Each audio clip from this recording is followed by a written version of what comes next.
passeio! Gol da Alemanha! É tetra! É tetra! É tetra! Esses negros maravilhosos. Receba os aplausos do torcedor rival.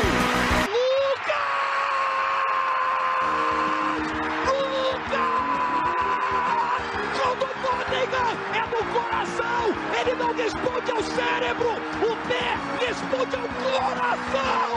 Minha Nossa Senhora! O impossível aconteceu, meu Deus do céu! Tafarel! Sai, sai, sai, sai que é sua, Brasil! Toque de bola, posição legal, Mineiro bateu, bateu, bateu!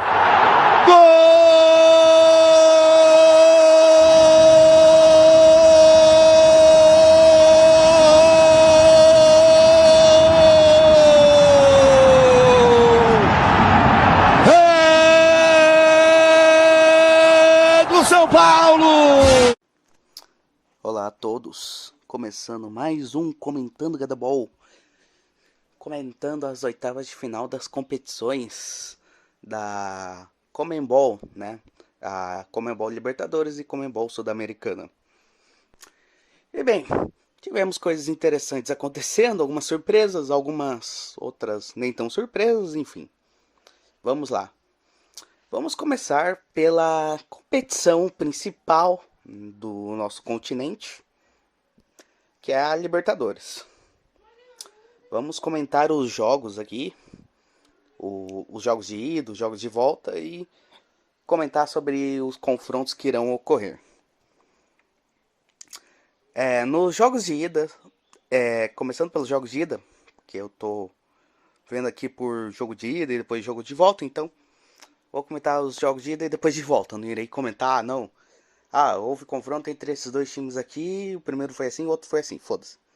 Não, vou comentar aqui jogo de ida e jogo de volta.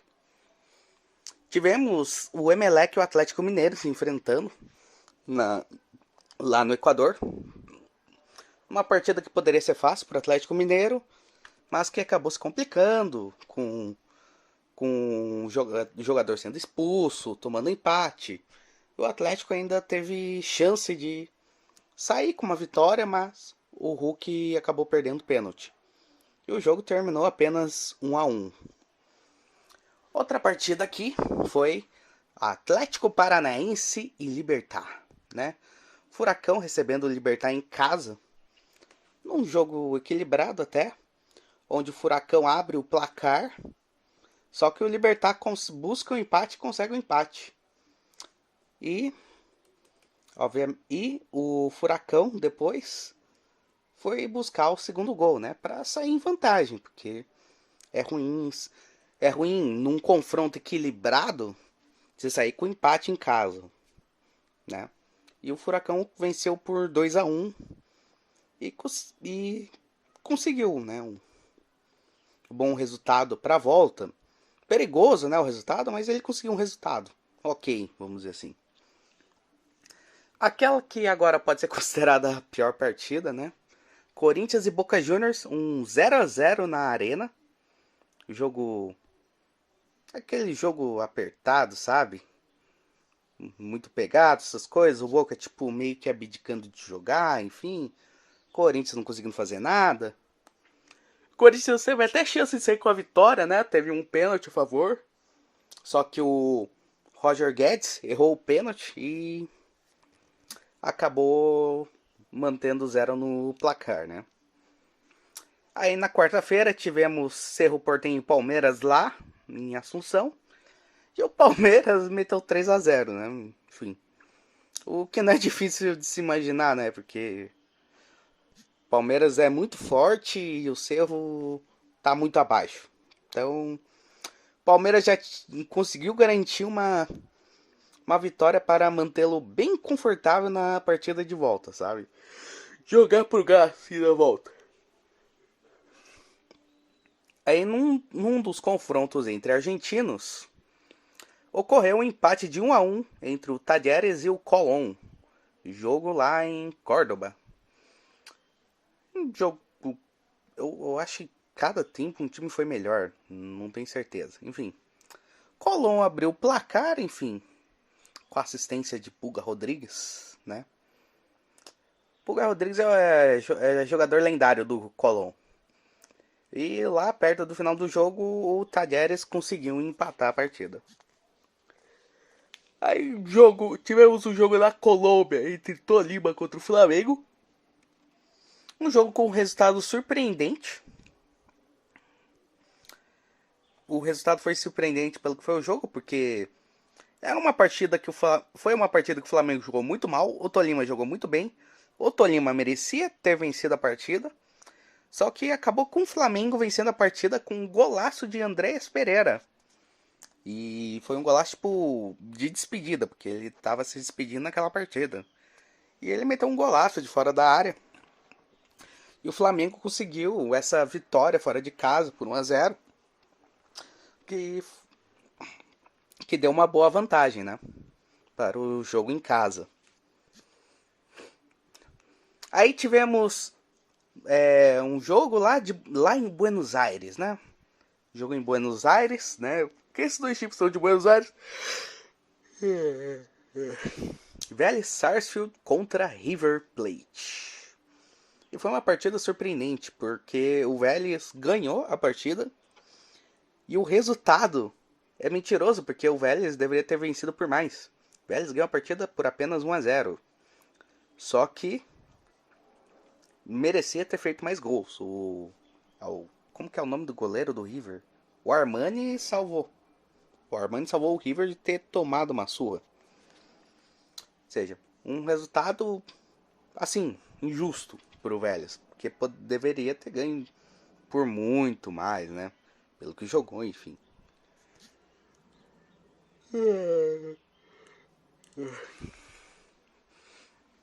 E na quinta-feira tivemos o confronto entre o Fortaleza e o Estudiantes, né? Onde acabou ocorrendo um empate de 1-1. Fortaleza abriu o placar, mas o Estudiantes conseguiu buscar um empate. O resultado que foi ruim pro Fortaleza, né? Porque não conseguiu fazer um resultado bom no jogo de ida e na volta, né? Teria que jogar lá na casa do Estudiantes, lá em La Plata. Aí nos jogos da volta, o Galo, não fazendo uma partida tão boa, mas sendo superior ao seu adversário, venceu o Emelec por 1-0. Venceu por 1-0 o Emelec com um gol de Hulk, de pênalti, aos 79. Ou seja, o Hulk conseguindo tirar um pouco o peso, vamos dizer assim, porque perdeu o pênalti no jogo contra o Palmeiras, perdeu o pênalti na primeira partida contra o Emelec. E fazendo esse gol de pênalti ele consegue tirar um peso, né? Se a coisa, não, ele perde o pênalti, ele conseguiu tirar um pouco esse peso e classificar o Galo para as quartas de final. O jogo aqui que foi ruim, mas que teve emoção nas penalidades. E que teve como grande nome um jogador muito conhecido, muito amado pela torcida do Corinthians. Sim, estou falando dele, Benedetto. Vocês acham que o Cássio foi o nome do jogo? Não foi não, foi o Benedetto o nome do jogo. Benedetto que foi o nome, cara. Benedetto foi o melhor jogador da partida para o Corinthians. Sim, porque o Benedetto poderia ter classificado o Boca 2 vezes. Teve 2 chances de classificar o Boca. Primeiramente num pênalti que teve na partida, durante o jogo, que ele mandou na trave. E nas penalidades, porque era a quinta cobrança do Boca. Se o Boca, ele foi bater a quinta cobrança. Se ele tivesse acertado, teria sido... o Boca teria se classificado. Só que ele errou. Chutou um pênalti pior ainda. Enquanto que o primeiro pênalti ele mandou na trave, o segundo mandou na puta que pariu. o pior é que o pênalti dele foi tão merda, mas tão merda, que eu acho que ele erraria até se fosse futebol americano. Ele iria errar o field goal. E aí a estrela do Cássio cresceu, defendeu alguns pênaltis e classificou o Corinthians às quartas de final. Né? O jogo em si, obviamente, que não foi grandes coisas, né? Mais um 0-0 prevalecendo, Boca não fazendo muita coisa, né? O time não é muito bom. Também, o Corinthians também não tá tão bem, extremamente desfalcado.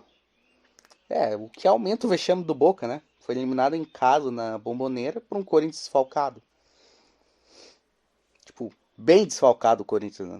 Não era que tipo o Corinthians estava pouco desfalcado. 2 desfalques. Não, eu acho que eram uns 9 desfalques, alguma coisa assim. E tivemos o jogo no Paraguai, em Asunción. O Libertad contra o Atlético Paranaense. Numa partida que, obviamente, o Libertad tinha que ir mais para cima, porque tinha um resultado desfavorável. Porém, no final do primeiro tempo, bem nos acréscimos, o jovem garoto Roque Santa Cruz... Jovem garoto Roque Santa Cruz, cara. Puta que pariu. Cara, deixa eu ver quantos anos tem esse Roque Santa Cruz. Que esse cara... Não, esse cara é velho pra caralho. Pô, o cara tem 40 anos. 40 fucking anos esse Roque Santa Cruz.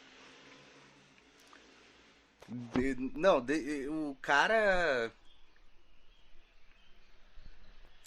Pô, o cara deve ter jogado. O cara jogou Copa de 2006 pelo Paraguai. Não sei se o Paraguai jogou a Copa de 2006, mas jogou a Copa de 2010, tipo, pelo Paraguai. E eu não sei se o Paraguai foi pra Copa de 2002. Mas se o Paraguai foi na Copa, jogou Copa de 2002, ele tava presente, provavelmente. Cara que, pô, olha quanto tempo esse cara jogou, tipo, esse cara tá há muito tempo jogando. Roque Santa Cruz, tipo, cara, tipo, tá há muito tempo jogando e ele fez um golaço driblando, passando por um monte de jogador do Atlético. Tipo, sozinho passando um monte de jogador do Atlético, marcou um golaço. A defesa do Atlético se atrapalhando com um cara de 40 anos, pô. E aí é aquilo, né? Resultado levava para pênaltis, até que Rômulo, que entrou aos 76 no lugar do Vitor Roque, aos 90 minutos, foi lá e marcou o gol de empate. Tentou um cabeceio, é o Gatito, né? O goleiro deles. Acho que é o Gatito, né? Não é o Gatito, é o Martin Silva. Gatito deve ser de outra seleção, então. Eu sempre confundo os goleiros. Um cara é goleiro do Vasco e outro cara é goleiro do Botafogo. Eu sempre confundo. Enfim. Martin Silva defendeu e no rebote Rômulo foi lá e meteu pra dentro. Trazendo o empate ao placar. E com isso o Atlético se classificou para as quartas de final. Coisa que desde 2005 não acontece. 2005 foi o ano quando o Atlético chegou à final da Libertadores. E de lá para cá o Atlético, quando chegava às oitavas, não conseguia passar. Só que agora conseguiu. Quem sabe o Atlético não chega na final de novo. Quem sabe não ganhe. Vamos ver, né? Aí tivemos a volta entre o Colón e o Talleres, né? No Matador de Elefantes lá, o estádio Matador de Elefantes, em Santa Fé. E o Talleres dominou o Colón e fez 2-0, tirando o Colón da competição.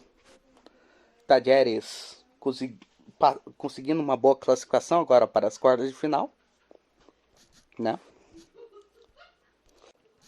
E a próxima partida aqui, Palmeiras e Cerro Porteño. Palmeiras jogou com a vantagem, né, de 3-0 fora de casa. Então podia jogar mais tranquilo. Fez até um golzinho no primeiro tempo contra.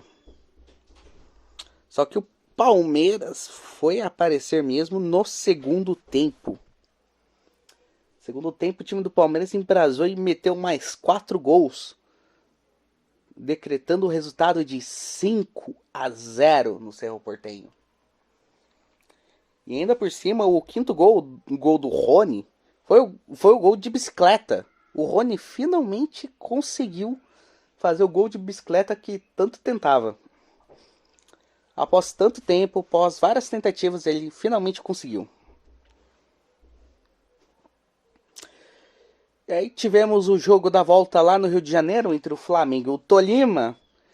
É um jogo que poderia ser difícil, complicado para o Flamengo, porque, né, jogou mal na ida e tal. O Tolima até merecia a vitória. O Flamengo parece que conseguiu embrasar e tornou fácil e desceu 7-1. Não tô zoando, 7-1. Flamengo venceu o Tolima por 7-1. E o principal de tudo, com um grande show de Pedro. 4 gols. 4 gols. Pedro metendo 4 gols nessa partida. Tivemos o jogo da volta lá em Buenos Aires, entre o River e o Vélez. Jogo até polêmico por conta de um lance.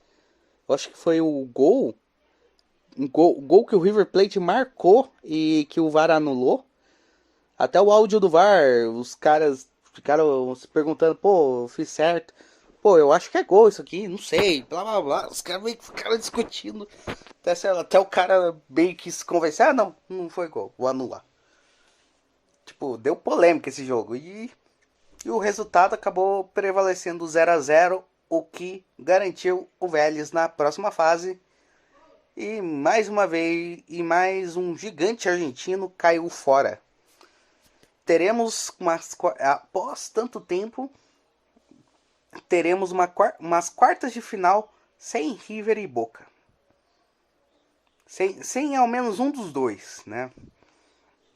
Nenhum dos dois estará presente.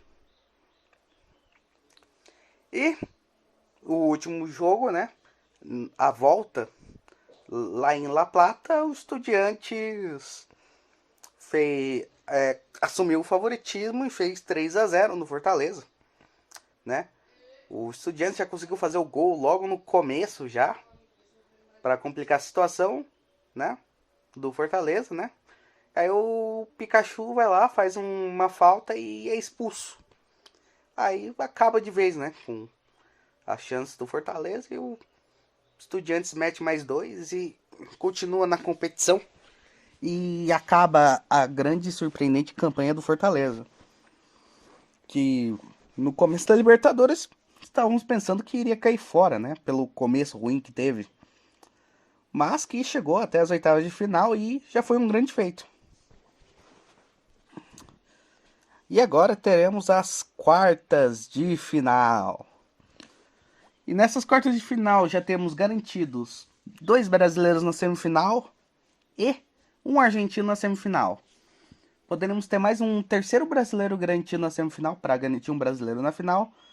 Só que o Fortaleza não se classificou, então um dos confrontos das quartas é entre Brasil e Argentina.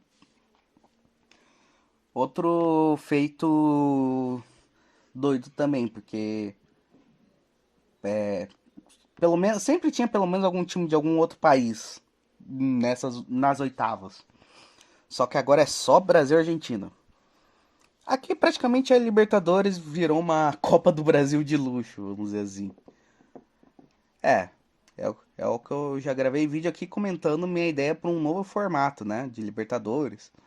Você diminuir vagas, porque vou entrar um pouco nessa discussão aqui, um pouco. Eu sei que é chato, mas foda-se, eu vou entrar. Assim, a graça da Libertadores, uma das graças é você comparar forças entre os países. É você botar os melhores times de cada país para se enfrentar e verem qual que é o melhor, qual que é o mais forte.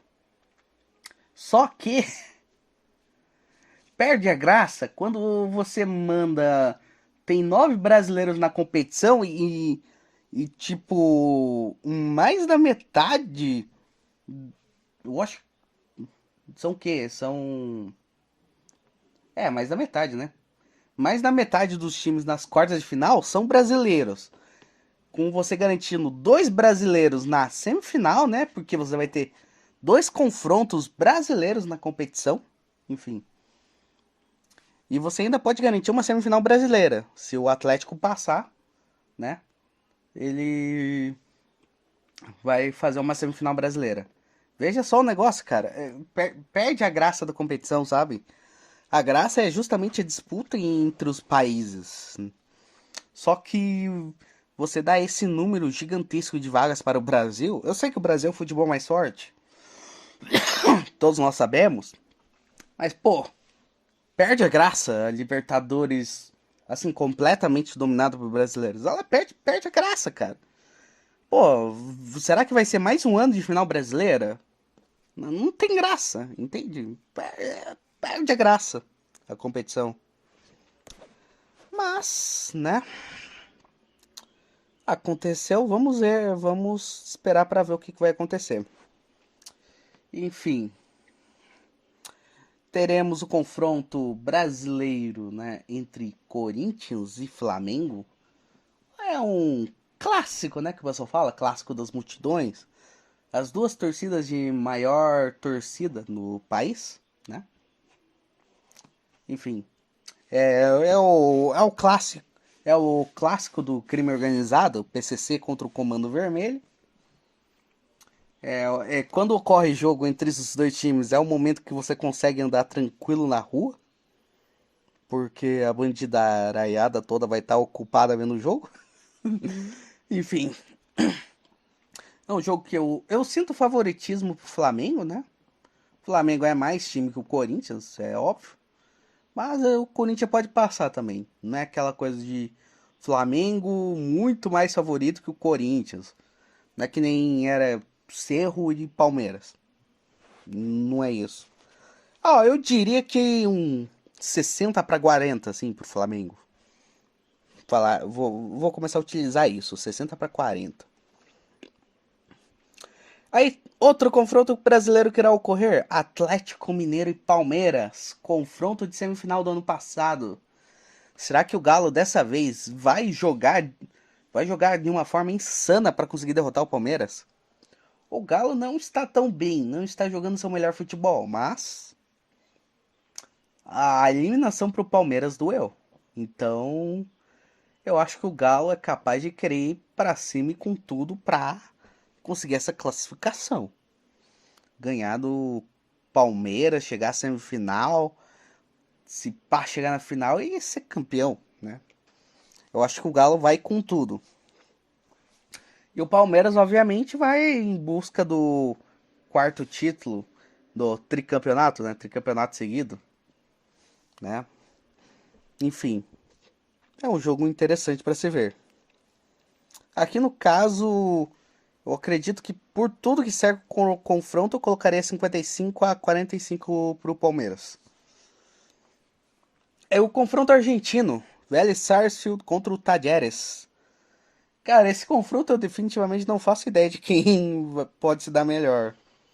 Deixa eu só fazer uma pesquisa aqui do campeonato argentino. Campeonato argentino.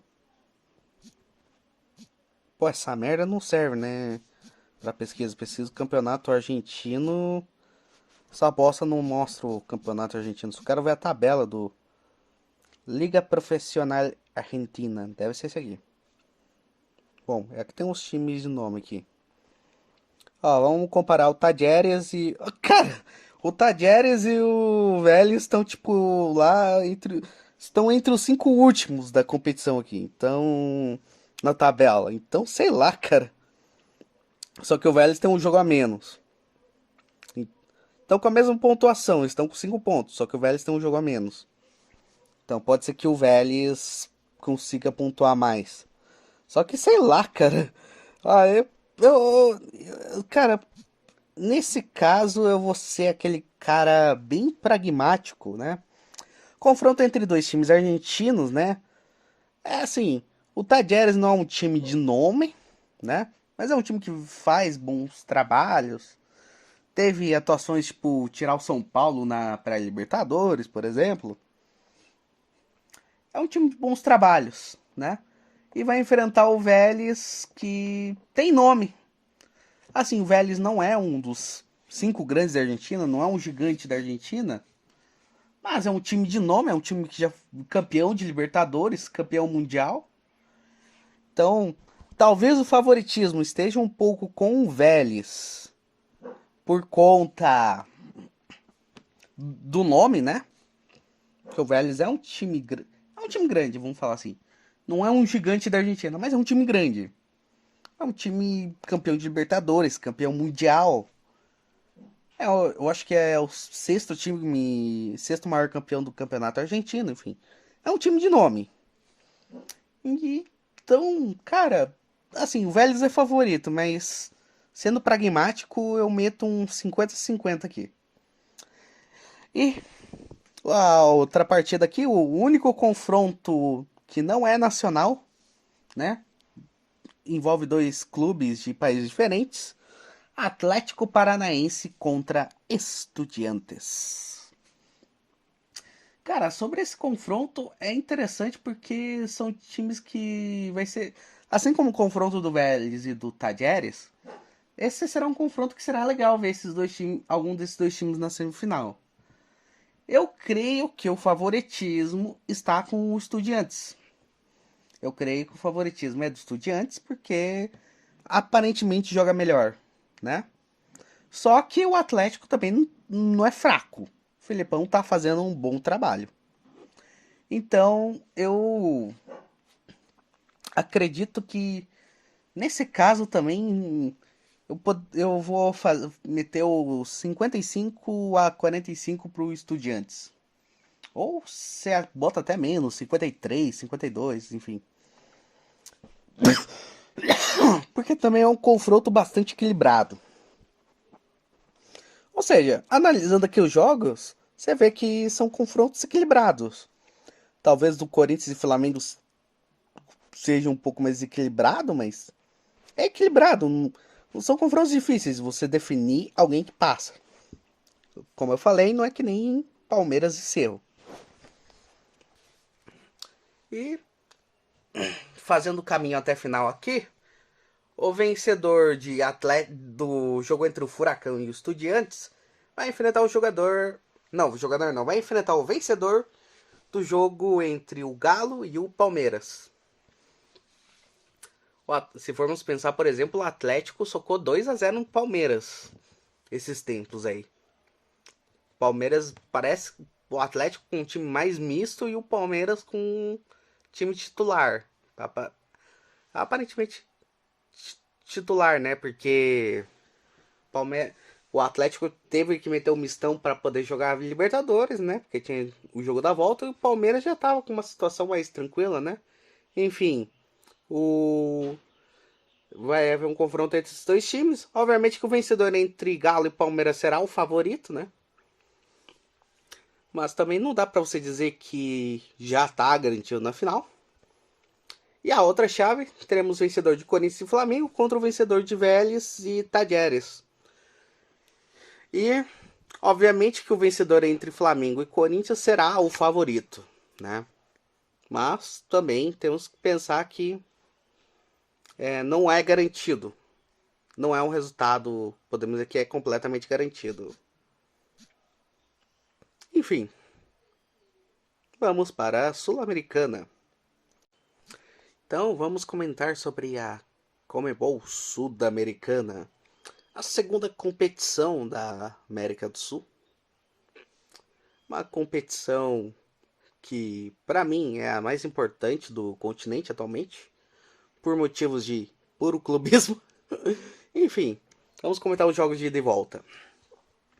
Primeiro jogo, Nacional do Uruguai contra o União Santa Fé. Nacional jogando em casa, em Montevidéu, conseguiu garantir um resultado de 2-0, o que tornou a vida dele mais tranquila para o jogo da volta. Tivemos Colo-Colo enfrentando o nosso querido Internacional de Porto Alegre. E o Colo-Colo venceu por 2-0, jogando bem, dominando o Inter e complicando a missão do Inter no jogo de volta. O Inter até poderia ter diminuído a dificuldade com um gol lá no final. Só que o gol foi anulado pelo VAR. Aí saiu o resultado de 2-0. Muito ruim. Tivemos uma atuação heróica do Ceará contra o Strongest na Bolívia. Porque, como todos sabem, na Bolívia, principalmente em La Paz, tem uma altitude fodida do caralho. Se você não tá acostumado a jogar lá, você vai se fuder pra caralho. E o The Strongest saiu na frente ainda por cima. Só que o Ceará foi heróico e conseguiu buscar a virada. Com o segundo gol lá no final, nos acréscimos. Ou seja, uma atuação heróica do Ceará e uma boa vantagem, né? Porque enfrentaria o Strongest na volta em casa. E a gente sabe que time boliviano geralmente não é muito bom fora de seus domínios. Tivemos um jogo entre o Deportivo Cali e o Melgar do Peru. Jogo lá na Colômbia. E foi um jogo que não saiu do 0-0. Tivemos o jogo lá na Venezuela. Entre Deportivo Táchira e Santos. O Táchira começou abrindo o placar, mas o Santos buscou o empate lá pro final. Resultado que não é tão bom assim pro Táchira. Assim, talvez até seja bom, não sei. Mas que pro Santos, talvez pelo favoritismo do Santos, tenha sido ruim. Santos não tá tão bem assim. Tivemos jogo entre dois campeões da competição, né, da Sul-Americana, que foi o Del Valle contra o Lanús. Del Valle nos acréscimos conseguiu garantir a vitória por 2-1. Conseguiu um bom resultado jogando em casa. Em casa entre aspas, né? Porque a casa do Del Valle é outra. Del Valle, no caso, jogou em Quito, né? Teve que jogar em Quito. No lixo olímpico Atahualpa. Estádio de lixo lá. Enfim. Mas conseguiu um bom resultado. Tivemos o jogo entre o Olímpia contra o Atlético Goianiense, onde o Olímpia se impondo, mostrando, utilizando sua tradição principalmente, venceu o Atlético Goianiense por 2-0, dificultando muito a vida do Atlético Goianiense na volta. E agora o jogo que eu acompanhei, enfim, que eu vi com detalhes, né? Universidade Católica de São Paulo, lá no Chile.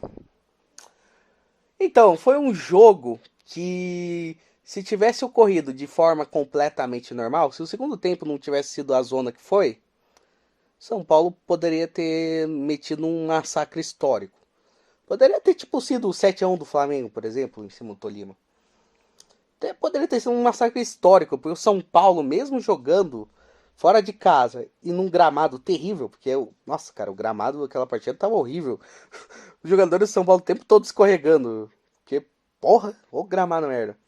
Mesmo assim, São Paulo saiu do primeiro tempo com a vantagem de 3-0 no placar. 3-0. Mas, como dizem, torcedor do São Paulo, né? O São Paulino não tem um minuto de paz. Nem mesmo quando tem vantagem por 3-0. Que começou o segundo tempo e... Então, né? Começou o segundo tempo e em pouco tempo, gol da Universidade, gol da Católica. É aquela coisa, né? São Paulo faz o primeiro tempo da vida e o segundo tempo parece que os jogadores não voltam em campo. Ou seja, já começou tomando um golzinho, enfim, né? Tem vantagem de 3-0, ok. Tem que se cuidar para não tomar mais gols. E aí logo em seguida ocorre a falta lá. Nestor, não foi o Nestor. Quem que fez a primeira falta? Igor Vinícius. Igor Vinícius faz uma falta lá, ganha o segundo amarelo e é expulso. Aí o São Paulo fica com um a menos na partida. Mas não tem nada, não existe nada que não possa piorar, mas antes disso, tivemos um puta golaço do Caleri. Uma jogada assim, numa bola que parecia perdida. O Patrick conseguiu recuperar a bola, fazer um passe pro Igor Gomes, que tocou de letra pro Caleri de fora da área chutar de primeira pro fundo das redes. Um golaço. São Paulo começou a vencer por 4-1 a partida. Mas como falei, sempre tem alguma forma de piorar e, bem, aos 72, Rodrigo Nestor dá um pisão no jogador adversário e toma um vermelho direto, né? Depois, claro, isso aconteceu depois que o juiz foi chamado pro VAR, né? Em jogo ele não deu o vermelho pro Nestor, porém ele foi chamado ao VAR e depois o VAR se convenceu e deu o vermelho. E aí ocorreu do São Paulo ficar com 2 a menos. 2 a menos. Olha só que maravilha, cara. 2 a menos. Ter que segurar o resultado agora com 2 a menos. Aí, obviamente, que a Católica vai meter pressão, essas coisas, e consegue o segundo gol, né? Aos 85. Consegue um segundo gol e diminui o resultado. Podia agora até brigar para fazer um terceiro gol para poder ficar um resultado próximo e ser mais possível buscar, né, alguma coisa no Morumbi. E para piorar a situação, aos 87, Caleri faz uma falta, toma o segundo amarelo e é expulso. E aí o São Paulo fica com 3 a menos na partida. Feito que até aquele momento só tinha ocorrido apenas uma única vez na Sul-Americana. Feito de você ter 3 jogadores expulsos do seu time numa mesma partida. Só tinha ocorrido uma vez na Copa Sul-Americana. E adivinha? Foi numa partida do São Paulo, onde São Paulo teve 3 jogadores expulsos contra o River Plate. O jogo foi maluco, foi uma confusão essa partida, né? Teve briga, teve até a famosa frase do Luiz Fabiano dizendo que entre brigar e bater o pênalti prefere ajudar na briga, enfim. Foi toda uma confusão, foi porradaria geral aquela partida, enfim. Ou seja, São Paulo é o único time a conseguir o feito de ter 3 expulsos numa mesma partida e ainda por cima conseguiu o feito 2 vezes na competição da Sul-Americana. Puta que pariu, cara, que puta feito São Paulo. Aí aquilo, né, 87 minutos, aí o resto do tempo São Paulo teve que ficar jogando na defesa, ficar se defendendo, com 8 jogadores em campo para segurar o placar. E conseguiu, e o jogo terminou 4-2. Ou seja, um jogo que parecia tranquilo, fácil, acabou se tornando um jogo heróico por conta das expulsões que ocorreram. E vamos para o jogo os jogos da volta. Tivemos o União contra o Nacional, né? O jogo em Santa Fé, onde o União saiu na frente do placar, abrindo 1-0 e com isso, obviamente, dava uma esperança para poder buscar, né, o segundo gol e empatar o agregado. Só que o Nacional conseguiu empatar a partida e virou, né? Depois virou e sacramentou a sua classificação às quartas de final. Resultado muito importante até para o futebol uruguaio, né? Porque o futebol uruguaio não... O que já foi, sabe, uma das principais forças do futebol sul-americano, em questão de clubes, agora, tipo, é muito fraco, entende? E o resultado profissional até que foi bom. Aí tivemos o jogo da volta lá no Beira-Rio, lá em Porto Alegre. Internacional contra Colo-Colo. O Inter tendo que buscar um 2-0 sofrido. E tudo começa ruim, porque aos 15, pênalti para o Colo-Colo. E o Colo-Colo abre 1-0 na partida. Ou seja, o Inter que teria que buscar os 2-0, agora vai ter que buscar 2 gols, agora vai ter que buscar 3. E o que acontece? O Inter domina a partida. E aos 29 mete um gol Aos 32, mete o segundo gol. Já mete o quê? 2-1. Ou seja, já em pouco tempo conseguiu fazer, conseguiu tirar um pouco essa vantagem grande do Colo-Colo para poder se classificar. Aí bastava apenas mais um gol para levar para pênaltis. E aos 60, gol do Inter de novo. E aí, basicamente, o Inter acaba com a vantagem do Colo-Colo. Só que não satisfeito, o Inter vai lá e aos 74 mete o quarto gol. E com esse quarto gol, todo esse domínio, o Inter sacramenta sua classificação. Num jogo onde Mano Menezes botou o time pro ataque, pra partir pro ataque. O que é doido, né? Porque geralmente os times do Mano não são assim. Geralmente os times do Mano é aquele 1-0. É 1-0 padrão. Só que nesse caso, o Inter socou 4-1. Ou seja, de forma heróica, contundente, conseguiu a classificação. Aí tivemos a volta lá em Fortaleza, lá no Castelão, Ceará enfrentando o Strongest. E sem muitas dificuldades, Ceará venceu a partida por 3-0, o que já era imaginável. E aí tivemos a partida no Peru, Melgar recebendo o Deportivo Cali em casa, né? E o Melgar abre 2-0 contra o Deportivo Cali. E só lá no final dos acréscimos o Cali faz um golzinho que não adianta muito, porque o Melgar já estava com o resultado para poder garantir a classificação. E teremos Melgar nas quartas de final. Um time peruano jogando as quartas de final, né? O que é estranho, porque a gente não espera muito dos times do Peru. A gente só espera desgraça. Mas o Melgar tá fazendo uma boa campanha.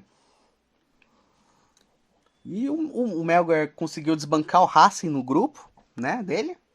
E agora tirou o Deportivo Cali, que eu acreditava que poderia ser uma surpresa nessa competição.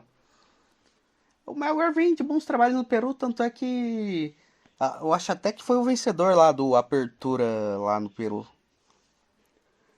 E aí tivemos agora um jogo que deixa muito torcedor idoso triste e chorando. Que foi o jogo da volta na Vila... Foi na Vila Belmiro esse jogo? Foi na Vila Belmiro. O jogo que era pra ser no Morumbi. Nossa, cara. A confusão que teve nessa porra. Cara, eu me pergunto o que a Conmebol fez com a regra lá deles. Porque eles tinham a regra lá, não. Você tem que mandar em jogo em estádio acima de 30, 40 mil lugares, sei lá. Aí no final parece que só valeu pra alguns times. Pra outros não valeram. Tipo, Santos acabou mandando o jogo na Vila mesmo. E foi um jogo ruim pro Santos, porque começou perdendo. Começou tomando 1-0. Pra piorar a situação, teve jogador expulso. E aí aquilo foi na tentativa lá no coração mesmo para buscar um empate. E conseguiu. E esse empate levou o jogo para os pênaltis. Só que acabou não sendo muito legal os pênaltis, porque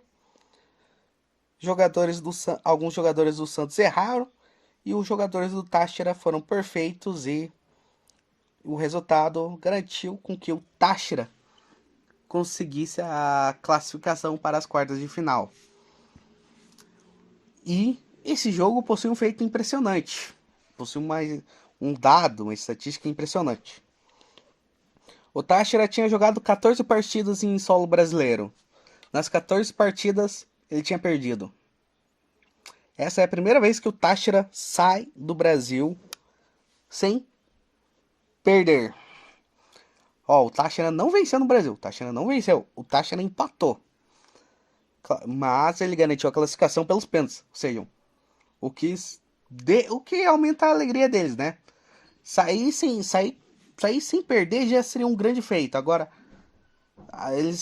sair sem a derrota E com a classificação, pô, é um feito gigantesco pro Táchira. E obviamente que é um vexame gigantesco pro Santos, né? Não tem como não falar que é um vexame isso, porque é, pô. Pô, se é time brasileiro e se é eliminado para time venezuelano que nunca conheceu outro resultado além de derrota em solo brasileiro, pô, aí é foda, né? E aí tivemos a partida né, das oitavas de final, né? Lanús contra Del Valle, 0-0. Lanús teve até alguma chance ou outra, teve jogador do Del Valle expulso, mas não saiu do 0-0 e o Lanús está eliminado. E com isso, né, não teremos nenhum time argentino nas quartas de final da Sul-Americana. E agora, confronto surpreendente também. Eu imagino que ninguém esperava esse resultado, mas aconteceu. Tivemos o Atlético Goianiense eliminando o Olímpia. E foi algo louco, porque o Olímpia tinha vantagem de 2-0. E em pouco tempo o Atlético Goianiense acabou com essa vantagem. Nos 4 minutos já abriu o placar e nos 8 meteu o segundo gol, o que matou a vantagem do Olímpia. Acabou com a vantagem do Olímpia, né? Resultado que deu pênaltis, né? Não tivemos mais nenhum gol depois disso. Foram para os pênaltis. E nos pênaltis, o Atlético Goianiense foi perfeito, acertou suas 5 cobranças e o Olímpia acabou errando uma. E com isso o Atlético Goianiense se classificou para as quartas de final. Olha a rotinha aí. E agora, né? O jogo que, obviamente, eu posso comentar, porque, né, enfim.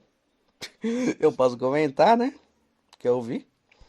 São Paulo e Universidade Católica no Morumbi. Tivemos um primeiro tempo de domínio total do São Paulo. Católica não conseguindo jogar. Católica até teve a primeira grande chance de abrir o placar. O cara lá da Católica ficou de frente com o Jandrei e mandou a bola pra fora. Só que aí, né, o São Paulo abriu o placar num chute de fora da área do Luciano. São Paulo já abriu o placar e fez 1-0. Dominando a partida e tal, fez mais umas chances. Aí no final do primeiro tempo, pênalti para o São Paulo. Éder foi lá, bateu 2-0. No segundo tempo, a Católica começou a jogar um pouco melhor. Começou a ter mais chances, ok e tal. Só que mesmo assim não conseguia fazer muita coisa. E o São Paulo, né? Rogério Ceni decidiu fazer algumas mudanças, alguns experimentos, né? Botou alguns jogadores da base, enfim. E aí aos 59, o João Moreira foi lá e fez o terceiro gol da partida. São Paulo 3-0. E mesmo com a Católica tentando alguma coisa e tal, ela não conseguiu gol. E o São Paulo, né, já estava com o resultado, já estava se classificando, né, bem óbvio. Já não tinha mais chance da Católica se classificar. E tivemos a entrada de Rodriguinho aos 68, né, no lugar do Rafinha. E ele entrou com muita personalidade, entrou finalizando, entrou jogando, enfim. Até que aos 81, Rodriguinho dá um chutão fora da área e com o assistente Luciano e faz o quarto gol. Rodriguinho, que estava fazendo sua primeira partida pelo time profissional, e nessa primeira partida ele já chega metendo gol, cara. Impressionante, cara, maravilhoso isso. Isso é o que todo torcedor de São Paulo quer ver. Só que como o time de São Paulo é aquele time que gosta de tomar um golzinho, não pode sair a partida sem tomar um gol, aos 88 o Fuenzalida vai lá e faz um golzinho. E termina 4-1. Enfim, esses foram os resultados da Sul-Americana. Vamos comentar agora o caminho aqui que está... Porra, tô até perdendo as palavras aqui. O caminho, né, para o título. De um lado de uma chave teremos o Internacional enfrentando o Melgar, né? Imagino que o favoritismo seja no Internacional, mas talvez não seja bom menosprezar tanto assim o Melgar, por mais que o Melgar seja time peruano, né? Enfim. E o adversário virado vencedor entre Deportivo Táchira e Independiente Del Valle. O favoritismo obviamente é do Del Valle, né? E podemos ter uma semifinal com um confronto entre dois campeões da competição, Del Valle contra Inter. Do outro lado da chave vamos ter o Nacional do Uruguai enfrentando o Atlético Goianiense.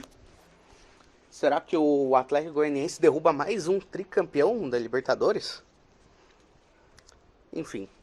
E do outro lado, confronto entre as duas melhores campanhas da competição, São Paulo contra Ceará. Muita gente dá o favoritismo ao São Paulo, obviamente, porque tem mais camisa, essas coisas. Só que também não dá para menosprezar o Ceará, né? Nesses confrontos, a Nacional e Atlético Goianiense, vou ser pragmático de meter um 50-50. Deportivo Táchira e Del Valle, eu dou uns 60-70 pro Del Valle. Melgar e Internacional é um confronto que eu dou 70 pro Inter. Não, vamos ser mais justos. 65 pro Inter. 65 a o quê? 35? 35 pro Inter. São Paulo e Ceará sendo pragmático, seria 50-50. Dando um pouco de favoritismo pro São Paulo, 55-45 pro São Paulo. Enfim. Então é isso. Esse foi o episódio. Falou aí.